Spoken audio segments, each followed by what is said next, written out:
So welcome back to the Israel issue, where today we're thinking about the central gift that God placed into the roots of Israel. And this is his law, his Torah, which simply means teaching. And we find it at the center, the middle of that list in Romans 9 verse 4, which sets out those gifts that were uniquely given to Israel, beginning with their adoption as sons, their encountering of God's glory, receiving the covenants, they're being taught by the Torah, they're engaging with temple service, they're being blessed by the promises and being descended from the patriarchs. Now, Paul deliberately put that gift of the Torah, being taught by it, into the very middle of that list to act as the hinge point from which all the other gifts then come. And we know that he saw it as the most important because of the way he'd already answered a question he'd rhetorically posed, saying, what advantage is there in being a Jew? And he'd replied to his question by saying, well, much in every way, but first of all, they have been entrusted with the very words of God, the Torah, his teaching. Paul had seen how the teaching of the Torah really did need to go into first place, because he'd observed in Israel's past and in his own experience how when Israel kept Torah, Torah kept Israel.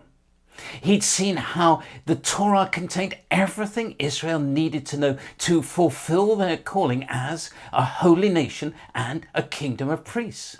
He'd seen how the Torah had been given by God to Israel as to no other nation.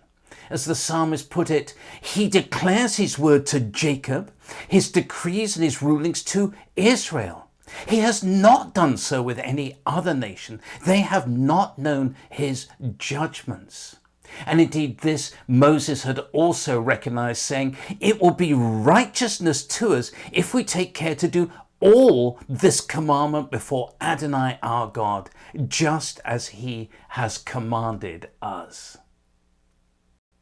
So let's now look at how, as with each of the other gifts that God had placed into the roots of Israel, Yeshua redeemed what the teaching of the Torah had come to in the hands of the people of Israel, so that he could then give it back to Jewish believers who would receive him as their Messiah, to enable them to fulfill the very particular calling that God had placed upon their lives.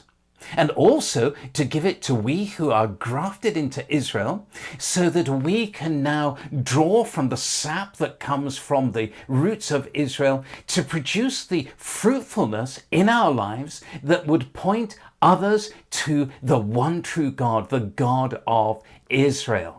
And the key to this comes in these words of Yeshua, who said, do not think that I have come to abolish the Torah or the prophets. I have not come to abolish, but to fulfill them. And when Yeshua spoke of fulfilling the law, he wasn't talking about him terminating its purpose forevermore. Because as Paul later said, Yeshua was the end of the Torah as a means of righteousness for everyone who keeps trusting. Now, keeping on trusting speaks about ongoing purpose for the law. And this is what actually reflects the true meaning of the Greek word for end, the Greek word telos, which doesn't mean to say end as, well, we've got there, it's all over, it's finished, we don't need it anymore. It speaks of end as an aim, as a goal, indeed as a highest purpose. And when we understand it like this, it then sets the context for understanding what Paul was really saying when he said, you are not under the law, but under grace. So Paul was saying that through what Yeshua had done for the Jewish people, they need no longer be under the law as they had been before. They could receive right standing with God, not through their own works, but through the grace of the Jewish Messiah, Yeshua. But just because they were no longer under the law did not then mean to say that they had now become above the law. The new covenant only changed, as we read in Jeremiah 31, the position of the law from being outside them to being inside them, to being written upon their hearts. So the process of the law certainly changed. It went from being about obligation to then being about inspiration in their hearts. But the purpose of the law was never changed by the new covenant. It remained the same. It was God's gift of his teaching, though now through Yeshua, which enabled them to understand what it meant to fulfill that calling God had given them in practice to be a holy nation and a kingdom of priests. And that's why Paul then said, do we then nullify the Torah by this faith? No, not at all. Rather, we uphold the Torah. And this continued upholding of the Torah would take place whenever God's people would draw on the sap that, through the grace of Yeshua, was now available from Israel's roots to produce what we might call grace-inspired obedience. And the significance of this was explained by Yeshua when he said, if you keep my commandments, you will abide or remain in my love, just as I have kept my Father's commandments and have abided or remained in his love. And the importance of this was, as he had already explained, you cannot produce fruit unless you abide or remain in me.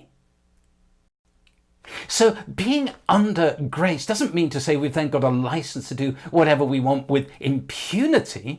It's about being under the grace of Messiah, Yeshua, not only for our right standing with God, but for his teaching and his example of what it means for us in practice to have the heart of God etched upon our hearts, reflected in the Torah, as Yeshua reveals it to us, to show us how we may live in such a way that our lives can produce fruit, the fruit of righteousness on an ongoing basis that will last for eternity, that shapes the way we live in such a way that it points others to also want the heart of God etched upon their heart, that they may be drawn to him as the one true God, the God of Israel. That is the most amazing privilege that comes from being under the grace, the undeserved goodness of God that he's given to us. Now, if you'd like to think more about this, do go to our website, www.letthelionroar.com.